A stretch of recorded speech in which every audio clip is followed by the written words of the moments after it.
Olá, olá! Para você que ainda não me conhece, meu nome é Guilherme. Sejam todos muito bem-vindos a mais um vídeo do canal Conversando com o Sincerão.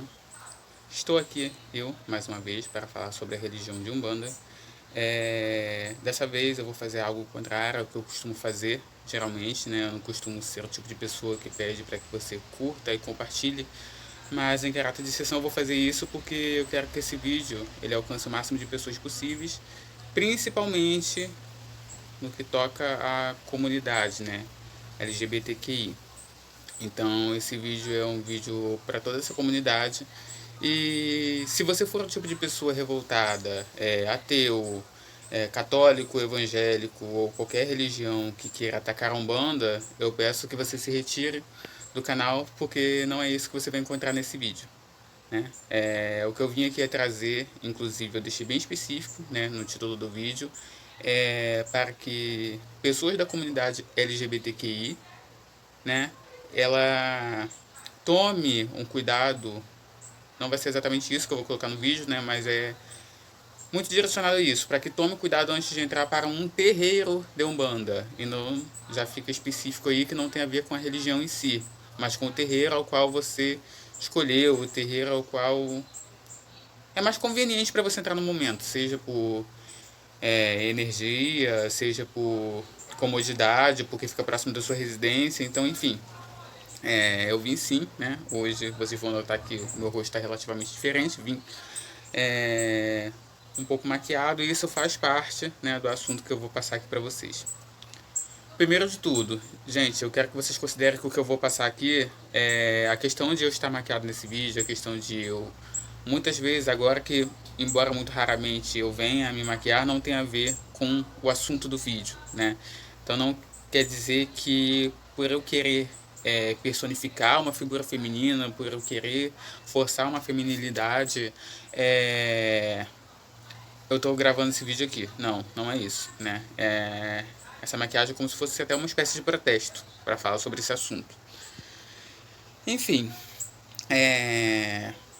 para quem conhece muito pouco, né, para quem começa a ler da Umbanda, principalmente os pilares que você começa a ler, dentre os pilares que você começa a ler muito, né, sobre a Umbanda, o que você vai encontrar é que a Umbanda é muito igualitária, né, ela trata todos de maneira igual, e também é uma religião de amor e caridade. Esses são um dos pilares, né, dois dos pilares, amor e caridade da Umbanda. Só que, para por aí, gente. Não imaginem, não pensem vocês. Tem muitas pessoas que falam que o problema das religiões são as pessoas. Eu discordo disso, né? Eu acredito que em muitas religiões o problema já está na religião. E por muitas vezes as pessoas escolhem essa religião porque ela representa todo aquele tipo de preconceito, aquela ideia deturpada, ultrapassada que essa própria pessoa tem. Então eu não concordo com essa questão de dizer que nenhuma religião é ruim. Não, não concordo com isso. Agora falando especificamente da Umbanda, eu acredito que a Umbanda é sim uma religião acolhedora, é uma religião que inclusive surgiu no intuito de acolher pessoas, principalmente os médios. Eu vejo dessa forma, tá, gente? Já falei para vocês aqui em outros vídeos sobre a minha discordância com ainda durar a questão de utilização de imagens católicas para fazer um secretismo com orixás, né, que surgiram, que tinham seu culto praticados lá na África. Eu não concordo com essa necessidade ainda, mas enfim, o tema do vídeo não é esse. Eu não tenho que vir a discordar sobre isso, né? Isso é algo que eu já falei até em outro vídeo, que é algo tão pequeno para mim que eu nem costumo pensar mais muito nisso. Se algum dia porventura encontrar um centro que tiver imagens africanas em vez de imagens católicas, perdão, isso aí vai ser consequência, e isso realmente nem me importa muito, né? Eu acho que o significado daquilo ali está em relação à sua crença, à sua fé. Se você não tem nenhuma crença, nenhuma fé em uma imagem católica, você pode muito bem transformar a sua fé, colocar a sua fé no vento, né, para os orixás, ou então olhar aquela imagem ali como sendo representada a um orixá. Você não precisa necessariamente ficar pensando que aquilo ali é uma imagem católica o tempo todo, né? Mas enfim, essa não é muito a minha prioridade. Voltando a onde eu estava. Não caiam nessa imagem, nessa mensagem de que a Umbanda é caridade, a Umbanda como um todo, tá, gente? É caridade e amor. A Umbanda, a religião, é caridade e amor. Ela foi feita para abraçar aqueles que, naquela época, eu vejo assim, eram já deixados de lado, eram os tipos periféricos, né? Tudo aquilo que não era aceito em outras religiões, naquela ali era aceito e abraçado com amor. Então não é para os católicos, para os evangélicos, um abraço ao pecado, né? É um abraço àquilo que é diferente, que é natural e a pessoa não tem como mudar. Mas isso não abrange todas as casas. Eu já falei aqui para vocês, né, sobre algumas questões, alguns preconceitos que são encontrados em terreiros de Umbanda, mas eu vou me ater aqui especificamente à comunidade LGBTQI. Eu vou falar sobre o preconceito principal, né, gente? Muitas pessoas vão vir, eu até peço que vocês comentem aqui, deixem aqui nos comentários se vocês passaram por alguma situação, você, LGBTQI, passou por alguma situação diferente da que eu vou mencionar agora. Mas comigo, eu vejo que a questão principal é em relação à incorporação de entidades femininas, principalmente no que se refere à pombagira. E o preconceito está não somente no fato de que um homem, ou principalmente um gay, ele é meio que até proibido de dar passagem para sua pombagira trabalhar nos terreiros de Umbanda. Vai além disso. Eu acho que a questão principal, e o que eu vim aqui falar para vocês hoje, e até um questionamento do porquê as pessoas não questionam tanto outras entidades, por exemplo, o Exu trabalhando no aparelho feminino, não é questionado tanto na questão da mistificação e da personificação. E eu quero saber por que esse preconceito? Por que você já tem em mente a ideia de que todo gay que está incorporando uma pombagira, ele vai mistificar, ele vai fingir?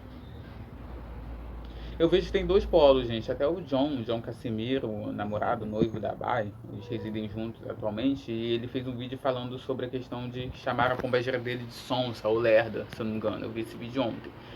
E, de maneira geral, eu vejo que existe muito um filtro, sabe? Os mesmos questionamentos que não surgem a respeito de um preto velho, uma preta velha, a respeito de um Exu incorporado numa mulher, surgem em relação a um gay incorporando uma pombagira. Então, se por um lado tem muitas pessoas que questionam porque a pombagira não é risonha, dançarina, faz malabarismos, ou então simplesmente ela é um pouco mais aberta, age de maneira um pouco mais ampla, ela é mais sorridente, dança mais. Se por um lado tem pessoas que questionam isso, por outro lado existem pessoas que questionam. É como se fosse uma espécie de termômetro, gente. É como se fosse, eu sinto dessa forma, é como se você estivesse o tempo todo sendo vigiado. E eu vou mencionar para vocês mais à frente, daqui a pouco, na verdade, por que eu estou falando isso. É como se você fosse vigiado, como se a sua incorporação ela fosse vigiada, fosse colocada numa bússola moral umbandista, né? Até onde uma situação é aceita, até onde uma incorporação é aceita como sendo mosquito. Até onde uma incorporação é aceita como mistificação e até onde você realmente está incorporado. Então é como se fosse uma espécie de medição mesmo, um termômetro. E eu vou mencionar para vocês por quê.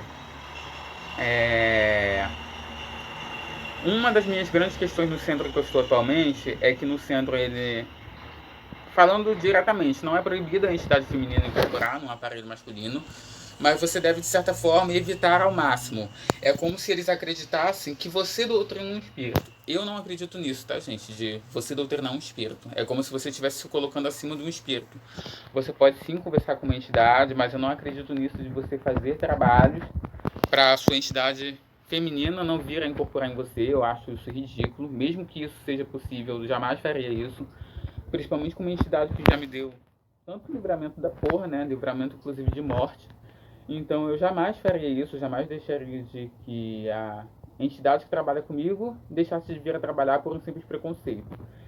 Sinceramente, eu sempre falo isso para todo mundo, eu estou um pouco me lixando para o que a assistência pensa, para o que os próprios médios da corrente pensam em relação à minha incorporação. Eu tenho segurança em relação a isso, que eu não vou fazer nada para poder forçar algo do tipo. Quem conhece Padilha já viu, sabe que ela é totalmente diferente de mim. Eu acredito que ela tenha muitas questões próximas a mim, muitas questões da personalidade dela que estão em concordância com a minha personalidade, mas em relação ao modo de ser, ela é completamente diferente. Ela não é do tipo dançarina, ela não é do tipo de sorrir para todos, ela não é do tipo de conversar muito, ela não gosta de palhaçadinha, não gosta de conversinha fiada, mas ao mesmo tempo ela não é o tipo de pessoa agressiva e até por vezes rude. Quem me conhece sabe que é totalmente diferente de mim esse perfil, né? Então, eu descobri, né, por meio do dirigente da casa, que vieram a falar para ele que ela era uma pombageira tranquila, né? E ele chegou, eu senti até que como se fosse. Como se ele quisesse dizer, resumindo, que ela era tranquila porque eu era tranquilo. Eu não acredito nisso, eu acho que quando uma pombagira é tranquila porque um médio é tranquilo, significa de que ele está mistificando, né? Ele está fingindo, está personificando. Então, por muitas vezes, ele não está deixando a entidade fazer o que ela veio a fazer, porque ele não quer aparecer, porque ele não quer deixar que a pombagira mostre a personalidade dela, ele não quer ser, como que eu vou dizer, envergonhado, como se isso fosse possível, né? Você ser envergonhado por uma entidade de tanta energia, de pura energia, de tanta caridade, porque pelo menos a pombagira que eu trabalho, eu sinto muito que ela faz realmente a caridade, então para mim é ridículo.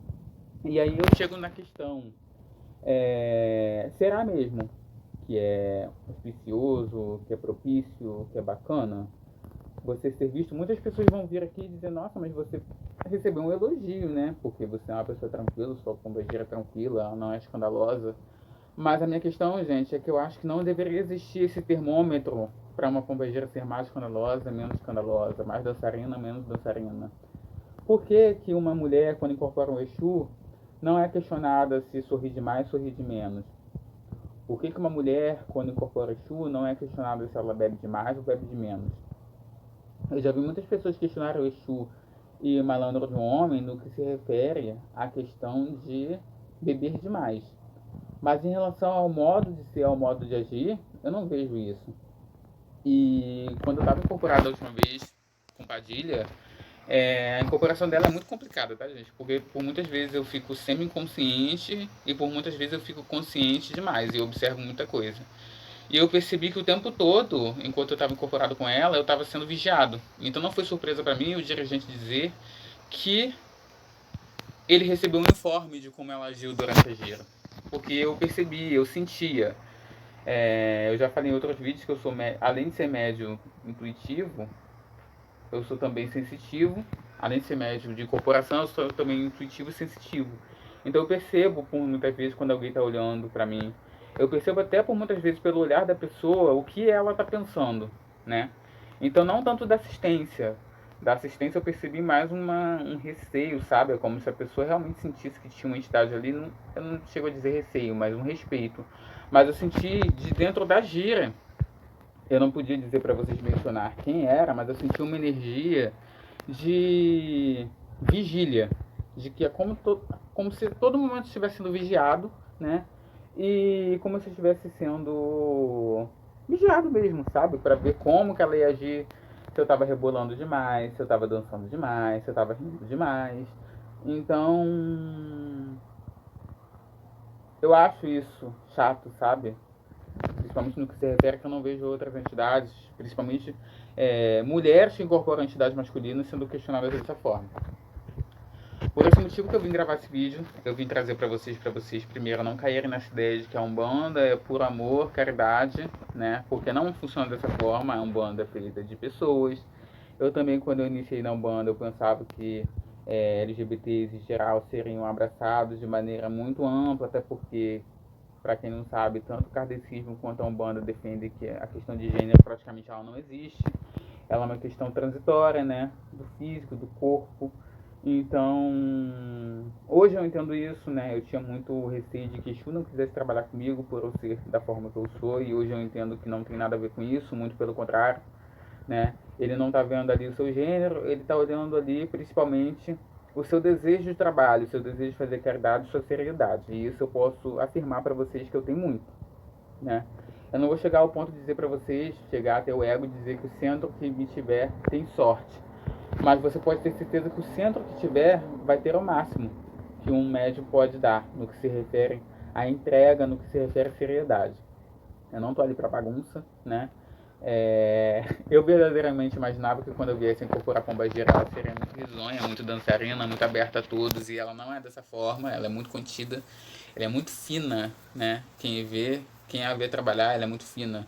E quem a ver trabalhando em casa, bem como no centro, vai ver que não existe diferença alguma. Então não existe uma vontade de exibição, uma vontade de é, aparecer, né? Ficar num palco. Eu não tô aqui dizendo também que nenhum LGBT, nenhum gay é dessa forma, não, gente. Tem gente que abre, eu acredito sim, que abre centro para poder fazer espetáculos, né? Para poder fazer show, para poder botar roupas brilhosas e você sabe até onde é uma entidade que quer e até onde é o médico que está personificando, até onde o médico está querendo aparecer. Eu não estou dizendo que isso não existe. O que eu estou querendo dizer é que para você preste atenção até onde está a preocupação do centro numa possível mistificação, uma personificação, e até onde está verdadeiramente um preconceito. A Umbanda, de maneira geral, não. Eu estou querendo dizer, os centros de maneira geral, principalmente nos centros que seguem a linha de Zé de Moraes, eles são muito preconceituosos. Eles prezam muito por como eles vão aparecer para os visitantes. Então eles associam a seriedade de uma casa de acordo com as entidades que estão ali. Pelo menos o centro que eu estou atualmente é dessa forma, tá, gente? Eu vejo muito que a conversa que tem comigo é que a preocupação deles é muito mais com como a assistência vai ver. Resumindo para vocês, é como se a assistência, vamos dizer, fosse um gay lá, né? Visse que aquela casa é bagunça, porque eu estou incorporando uma pombagira, então ele começa a se querer personificar, começar a se querer pôr para fora o lado feminino dele através daquela entidade ali, né? Então, como se o fato de eu estar incorporando desse força para ele passar a incorporar também, entrasse na corrente e começasse a virar bagunça. Vocês estão entendendo o tamanho disso, do absurdo disso? Porque já vi muito malandro fazendo coisa que nitidamente eu vi como sendo personificação, fingimento. Eu já vi muita criança também, né, ali no centro, nesse centro que eu frequento atualmente, que você vê que não tem criança nenhuma ali, né? E não tem preocupação com isso. Nenhum momento é questionado, não vejo tanto, nem mesmo o pessoal da assistência deve questionar muito, mas médios não vejo questionando. Então eu acho isso um absurdo. E absurdo grande também está no fator de que eu fiz um post em um grupo voltado a admiração, né, de entidades da esquerda, e eu vi muita gente não, tá, gente? A maioria das pessoas não eram da linha de Zé de Moraes, então a maioria das pessoas disseram que eu tinha que trocar de casa, porque eu mencionei essa questão, né, de limitação da incorporação de pombageiro. Então a maioria disse que eu tinha que trocar de casa, me deu apoio, eu senti um acolhimento muito grande, né?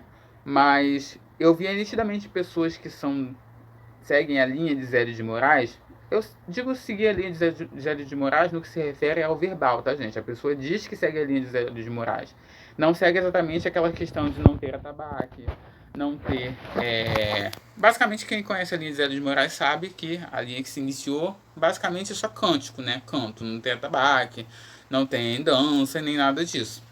Então, quando eu digo que a pessoa diz que segue a linha branca, a linha de Zé de Moraes, é a pessoa que não tem roupa colorida, não tem corte, né? Principalmente isso. E eu vejo que muitos dos comentários que foram poucos, mas foram negativos, para mim, foram pessoas que seguem essa linha, né? Que é uma linha que segue muito mais a questão do catolicismo, a questão de que o feminino é uma vergonha, o feminino deve ser a todo custo combatido. Então, pessoas chegaram ao cúmulo de dizerem que o meu lugar era no candomblé. Eu vi nitidamente que a pessoa, lá no candomblé você vai ser aceito, você tem que parar de questionar as coisas da Umbanda. Se você não está satisfeito, você vai pro candomblé, que lá isso tudo vai ser aceito. Tipo assim, basicamente é como se fosse bagunça, né? Como se o candomblé fosse uma bagunça e eu, como sendo gay, estou procurando bagunça, eu devo procurar entrar no candomblé, porque lá é onde foi feito para mim, né? Eu vou dizer para vocês que, infelizmente, por vezes eu lamento muito não ter perfil do candomblé, né? Porque tem muita coisa do candomblé, o culto aos orixás que eu concordo, o culto puro, né? Não puro do que veio da África, mas o mais puro possível dos africanos, das entidades africanas, dos guias africanos, dos orixás. Eu vejo que não existe um embranquecimento, não existe uma entrada da cultura europeia tão grande quanto eu vejo na Umbanda, mas enfim, O assunto do vídeo também não é esse. Um dia eu vou trazer aqui pra vocês, tá, gente? Algo que nem me incomoda mais tanto, sabe? No início me incomodava muito esse questionamento, mas que hoje se resume a meramente imagem. Mas eu lamento muito não ter o perfil do Candomblé, por alguns motivos, né? Porque eu vejo que o Candomblé, no que se refere à comunidade LGBTQI, ele é muito mais acolhedor. Eu vejo que existe muito questionamento da mistificação por parte de poucos candomblecistas que são homofóbicos, mas muito mais comentários que eu vejo em relação a vídeos de incorporação de pombagira, de gays, né? Claramente gays. A maioria dos questionamentos vem dos umbandistas. Questionam por que não tem Exu macho ali. Questionam por que as mulheres não incorporam. Se tem tantas mulheres ali, por que tem homens incorporando pombageiras, né? Por muitas vezes usam até termos que eu acho dignos de nojo, sabe? Asco, macho. Assim, resumo, gente. Nitidamente, aquele homem ali vê tudo que é feminino como algo inferior. E isso, infelizmente, é muito grande na Umbanda. Só no fato de que você vê muitas vezes que é obrigatório você incorporar o Exu primeiro. Tem muitas casas que é assim, permite que você incorpore a pombagira, sim, mas antes é obrigado a incorporar o Exu. Aí o que acontece? Se você muitas vezes não tem afinidade, não consegue ainda equilibrar, não consegue lidar ainda com aquela energia daquele Exu, você vai passar a mistificar. Não porque você quer correr para incorporar a pombagira. Não, não é por isso, mas porque você é obrigado a incorporar um Exu para depois incorporar a pombagira, e nisso começa a mistificação, começa a personificação. Então eu acho isso um absurdo, né? Eu acho que você tem que trabalhar com a entidade ao qual você sente ligação energética, né? E não pense vocês, ele tá, por exemplo, eu não tenho muita ligação energética, não tenho muita afeição, não tenho muita afinidade com a linha dos malandros. E a casa que eu frequento faz, eu não sei, sinceramente, se eu carrego um pilintra, mas eles fazem questão ao máximo de tentar para trazer. Isso é algo que me incomoda demais, né? Fazer ao máximo de força, de esforço para tentar trazer essa entidade, né? Eu acredito que eles vejam muito que eu trabalho com o Zé Pilintra, e por ser Zé Pilintra, eles querem a todo momento que ele venha e ele trabalhe. E eu não gosto disso, sabe? Eu acho que você deve trabalhar com a entidade que você tem afinidade, com a entidade que você sente realmente a conexão energética. Aí você pode dizer, mas você então só quer trabalhar com pombagira. Não, gente, eu trabalho com caboclo. Trabalho até com tranca-rua. Mais à frente, eu ainda não fiz o vídeo explicando pra vocês sobre isso, mas eu descobri que eu sou médico de tranca-rua da encruzilhada. Então, o meu problema não é a questão de ser uma entidade feminina ou masculina. Peraí, gente, tem um carro de som passando aqui. Então, finalizando, gente, não tem a ver com questão de eu ter a necessidade de eu sentir que eu só devo incorporar ou só quero incorporar a entidade feminina, não. Trabalho com seu tranca-rua, eu trabalho com o caboclo, eu trabalho com o pai Joaquim, né, de Angola. Então eu não tenho essa questão de que eu só quero incorporar a entidade feminina, mas eu sinto, pelo menos no centro que eu frequento, eu já vi muita gente mencionar que tem muitas entidades que eles querem trazer para o trabalho e tem outras que eles menosprezam, né? E eu vejo Padilha como tão importante no sentido de trabalho como um malandro. Se existem tantos malandros ali já trabalhando, por que eu sou obrigado a trabalhar com malandro também? Sabe? Vocês estão entendendo? Isso gera até brecha para uma personificação, uma mistificação. Enfim, é isso que eu vim trazer hoje. O vídeo vai ficar enorme, mas eu tinha que desabafar, eu vim falar para vocês, né? Eu não vejo muitas pessoas falando muito sobre essa questão, né? Sobre esse questionamento. Esse é um dos muitos questionamentos que eu vejo em relação a pessoas para com os LGBTs, né? No que se refere à incorporação de pombagira, incorporação de entidade feminina. Tem muito mais, e mais à frente eu posso até vir a falar para vocês sobre isso. Mas isso é o que eu menos vejo as pessoas falarem, né? Esses questionamentos tão incisivos, tão grandes que fazem em relação à pessoa, ao homem gay que incorpora uma entidade feminina. Por quê? Deixa aqui nos comentários por que vocês acham que não tem esse questionamento tão grande em relação às mulheres que incorporam o Exu. Nem mesmo as lésbicas que incorporam o Exu eu vejo esses questionamentos. Eu vejo os vídeos eu vejo muito, gente, no YouTube, os comentários. Por muitas vezes eu estou ouvindo o áudio do vídeo no YouTube, e enquanto isso eu estou lendo os comentários e eu não vejo questionamento nenhum. Por mais que aquela entidade ali esteja bem masculina e você viu que antes da incorporação aquele médium, aquela médium, ela é lésbica ou trans masculino, que seja, você não vê esse questionamento.